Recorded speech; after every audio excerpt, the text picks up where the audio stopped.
러시아 정부가 결국 한국에 경제 보복 명령을 내렸습니다. 그런데 한국 정부도 보복을 선포하자 전 세계가 긴장 속에 한국을 지켜보고 있습니다. 미국 군사 전문가는 한국이 나서는 순간 푸틴은 암살된다며 수위 높은 경고를 이어갔습니다. 소식 살펴보겠습니다.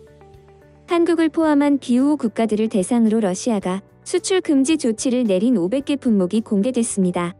산업통상자원부는 지난 12일 러시아의 수출 금지 및 제한 조치 관련 대상 품목 상세 리스트를 입수해 분석했다고 발표했습니다. 앞서 지난 9일 러시아는 한국을 포함해 미국, 유럽연합 등 자국의 경제 제재를 가한 이른바 비우호 국가들을 대상으로 자국 제품 원자재 수출 통제 조치를 발표했습니다. 이에 따르면 수출 통제 품목은 500개에 달합니다. 수출 통제 기간은 오는 12월 31일까지입니다. 통제는 수출 금지와 수출 제한으로 구분됩니다. 이 중 수출 금지 품목은 반도체 소자, 집적 회로 등 219개 제품입니다.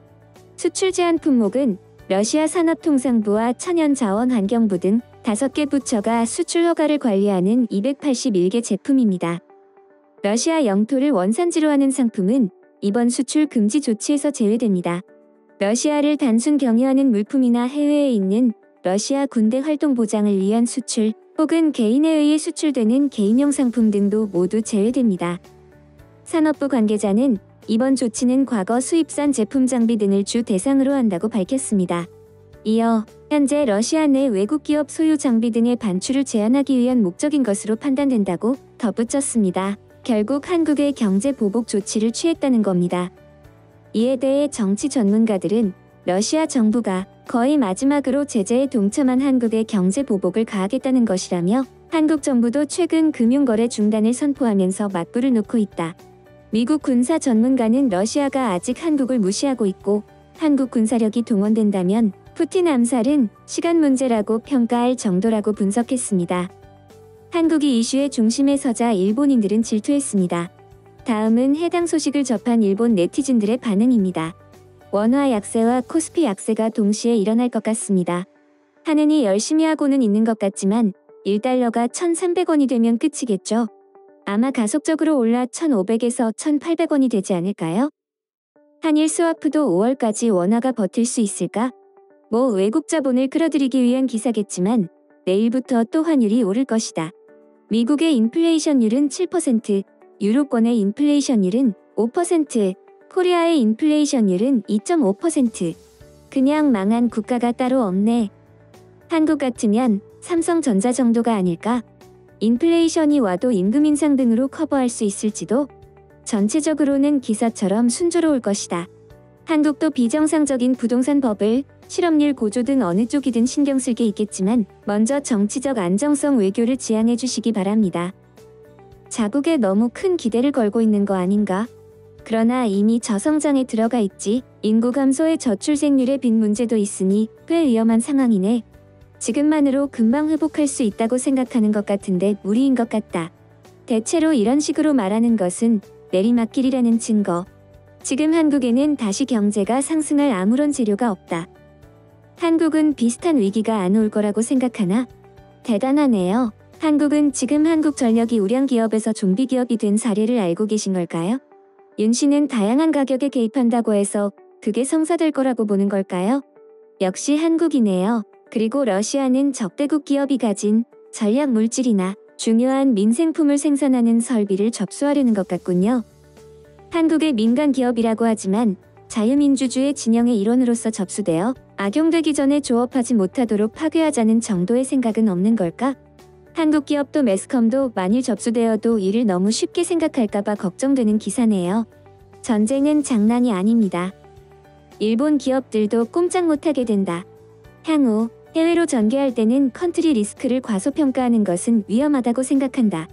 경제 제재를 한다는 것은 제재를 받은 상대방도 가능한 한 보복해온다. 이왕 하는 바에야 그 각오를 갖는 것도 당연한 일이죠. 러시아가 규제로 곤경에 처한 것은 더 많은 영토와 물자를 확보하기 위해 전쟁을 지속하는 것입니다. 핵에 대항할 수 없는 일본은 쉽게 러시아령이 될 것입니다. 이 나라에 대러시아 경제 제재를 주시할 필요가 있어요. 막다른 골목으로는 중국을 통한 우회 루트를 사용할 것으로 예상되기도 하고요. 온 세계가 러시아에 제재를 하는 가운데 이웃나라는 장사의 이야기뿐, 그러니까 온 세계로부터 이웃나라가 신용 신뢰받지 못하는 것이다. 아직도 모르는 건가? 신념을 가져라. 또 자기 나라 생각만 하지 말고 패럴림픽 메달 못 땄다고 민주주의를 진행시켜야 한다는 말만 하지 말라는 뜻. 현지에 남겨진 물품으로부터 부품 시설 등 제반 물품을 징수하겠다고 밝혔다. 하지만 남겨진 상품은 팔릴지도 모른다. 일부는 폭도한 민중의 약탈을 당할 수도 있다. 그러나 애프터 서비스나 수리는 불가능하다. 하물며 장비품이나 시설 이용에는 나사 하나 공급될 필요가 없다. 잃는 신용은 향후 수십 년이 걸려도 되찾을 수 없을 것이다. 푸틴은 파멸을 향해 치닫고 있다고 밖에 생각되지 않는다. 전투에서 이기더라도 얻는 것보다 잃는 것이 훨씬 클 것이다.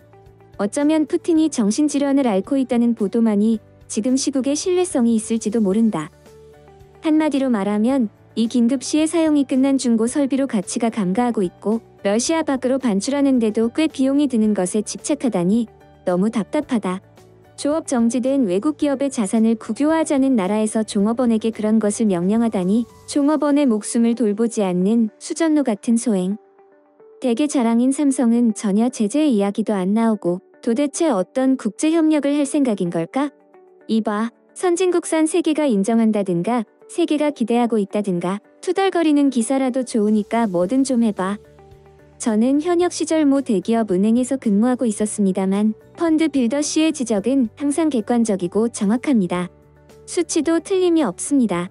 물론 한국 언론 특유의 과장 조작 없이 국내 보고서 읽듯 읽을 수 있습니다. 한국은 조작의 나라입니다. 한국 경제에 대한 나의 예측은 러시아 우크라이나 전쟁이 길어지면 원화 가치가 올라가 한국 경제의 위기를 부를 거라고 본다. 어느 쪽이 이기든 군사동맹을 맺고 있는 중국, 러시아로부터 보복의 경제 제재를 받을 것. 특히 중국의 보복은 한국의 무역을 크게 훼손시킬 것이다.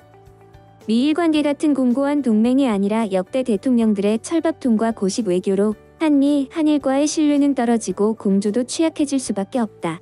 통화 스와프 같은 것은 말도 안 되는 것입니다. 일본에는 아소씨에게 일본이 빌려달라고 하면 빌려줘도 좋아라는 말을 했고 종전선언도 일본만이 반대한 것처럼 말했지만 미국도 북한이 핵을 전폐하지 않는 한이잖아. 그런데도 양쪽에서 통화 스와프를 구하다니 이제 위안화를 빌려 중국에서 통화 스와프를 하는 수밖에 없겠네. 지금까지 러시아의 한국 경제 보복 소식을 접한 일본 네티즌들의 반응이었습니다. 내용 유익하셨다면 구독과 좋아요, 알림 설정 꼭 부탁드립니다. 여러분의 작은 행동 하나가 대한민국의 국격을 높입니다. 대한저널은 더 나은 세상을 위해 내일도 최선을 다하겠습니다. 감사합니다.